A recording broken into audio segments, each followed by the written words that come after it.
Hello students, in this class we will discuss transportation in plants. Plants do not move and they consist of many dead cells in their tissues.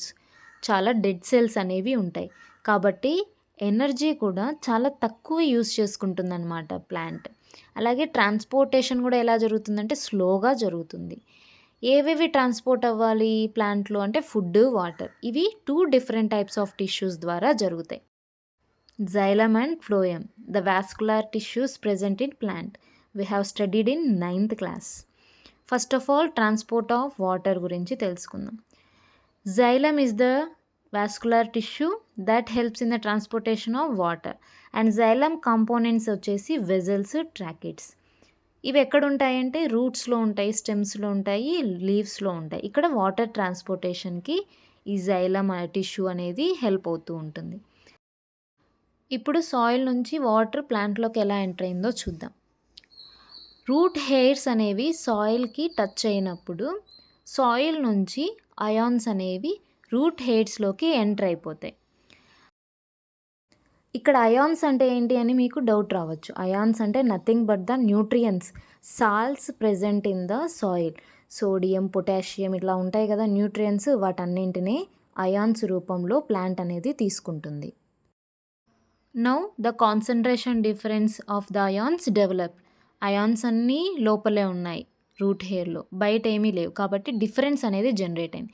దీన్ని balance చేయడం కోసం water అనేది రూట్స్లోకి enter అయింది. From here the xylem transports the water from roots to the various parts of the plant. కొన్ని plants చాలా height ఉంటాయి. అయితే ఆ ప్లాంట్స్లో ట్రాన్స్పోర్టేషన్ ఎలా జరుగుతుంది వాటర్ అంటే ఆ ప్రెషర్ సరిపోదన్నమాట. ప్లాంట్ ఎక్సెట్ చేసే రూట్ ప్రెషర్ సరిపోకపోవచ్చు. So transpiration is another process the plant used for the transportation of water through the loss of water vapour through the stomata. Water vapour రూపంలో water అనేది ఈ transpiration ప్రాసెస్లో plant అనేది loss అయింది. Then the plant again pulls the water from the roots through the xylem. ఇక్కడ transpiration process ఒక suction ఎఫెక్ట్ని, ఒక ట్రాన్స్పిరేషన్ పుల్ని క్రియేట్ చేస్తుంది, ప్రెషర్ని. దాని ద్వారా వాటర్ మళ్ళీ రూట్స్ నుంచి xylem సెల్స్లోకి ఎంటర్ అయిపోతుంది. Thus this transpiration also helps in the regulation of the plant temperature. Plant యొక్క టెంపరేచర్ మెయింటైన్ చేయడంలోనూ కూడా ఈ ట్రాన్స్పిరేషన్ ప్రాసెస్ అనేది యూజ్ అవుతుంది. అయితే రూట్ ప్రెషర్ అనేది నైట్ టైం వాటర్ ట్రాన్స్పోర్ట్కి అయితే ఈ ట్రాన్స్పిరేషన్ పుల్ అనేది it is the major driving force for the water movement in the xylem during the day time.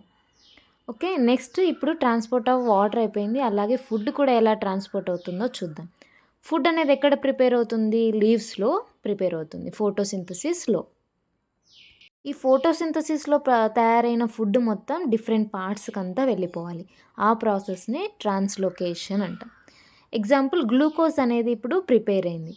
ఈ గ్లూకోజ్ ట్రాన్స్లోకేషన్ అవ్వాలి through the phloem and it takes place in upwards and downward 2 డైరెక్షన్స్లో ఇది జరగాలి. ఇప్పుడు ఈ process జరగడానికి energy అవసరం. ఎక్కడి నుంచి వస్తుంది? ఏటీపీ నుంచి వస్తుంది. ఏటీపీ నుంచి వచ్చిన ఎనర్జీని యూస్ చేసుకొని ఈ ఫ్లోయం టిష్యూ సుక్రోస్ని ట్రాన్స్పోర్ట్ చేస్తుంది అనమాట. Sucrose is also a type of carbohydrate. Sucrose అనేది ఎంటర్ అయిపోయింది ఫ్లోయం టిష్యూలోకి. ఇక్కడ ఆస్మోటిక్ ప్రెషర్ అనేది క్రియేట్ అవ్వడం వల్ల the water molecules also entered the phloem tissues. Now with this pressure food materials are taken to different tissues of the plant. Based upon the requirements అంటే energy అవసరం బట్టి phloem అనేది ఫుడ్ని transport చేస్తుంది. Spring సీజన్స్లో బర్డ్కి చాలా food materials అనేది అవసరం, ఎందుకంటే ఫ్లవరింగ్ జరగాలి కాబట్టి. Then the phloem transport energy from the stem or root. Stem నుంచి కానీ రూట్ నుంచి కానీ ఈ బడ్కి ఫుడ్ అనేది ట్రాన్స్పోర్ట్ చేస్తుంది. నెక్స్ట్ క్లాస్లో మనము ఎక్స్క్రీషన్ ప్రాసెస్ని కూడా డీటెయిల్డ్గా డిస్కస్ చేసుకుందాం. Here are some questions for you. Try to answer them. We will meet in next class.